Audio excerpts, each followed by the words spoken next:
Hey guys, Big D here at Horoscope, where I talk about and recommend my favorite horror movies. Today, we are going to be looking at The Apparition.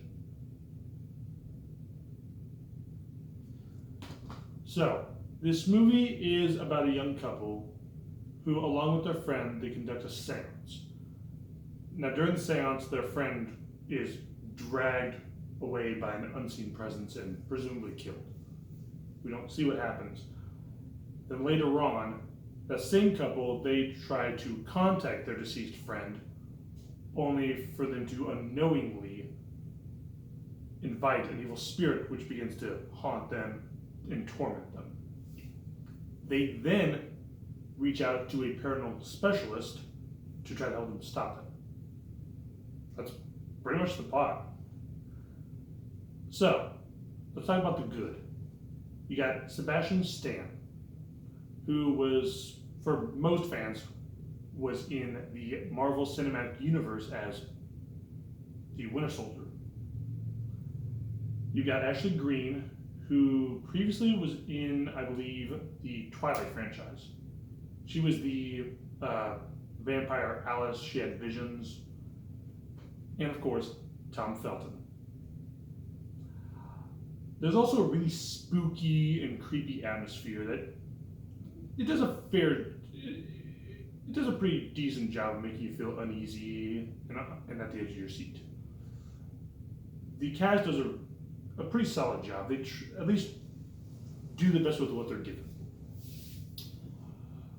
Also, the movie's about 85 minutes at most, so it doesn't overstay its welcome. It's pretty short. And the characters are all likable and relatable. Now the bad.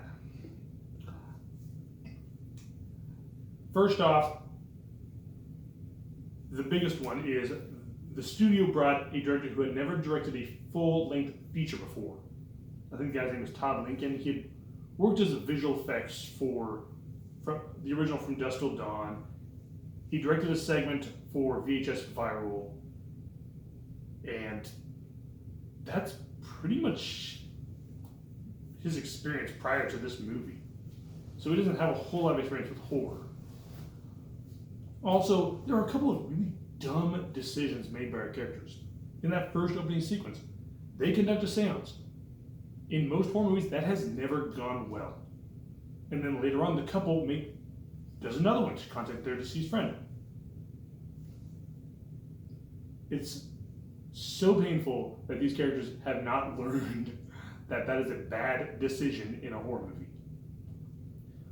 Also, this movie just does a lot of cliches and it just feels derivative and formulaic.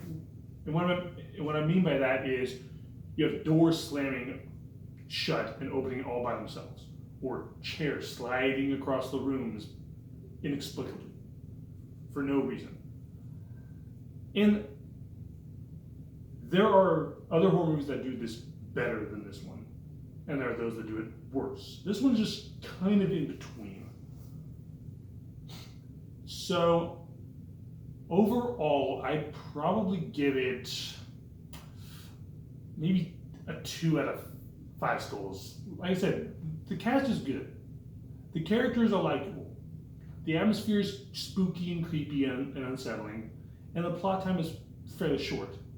But those aren't enough to make up for its relatively dumb characters, its formulaic and predictable plot, and the fact that the director had little experience with horror movies in general. So, like I said, 2 skulls out of 5. I can't really recommend this. Join me next time when we'll be looking at Messengers to the Scarecrow. Until then, this has been Big D here at Horoscope. Stay safe.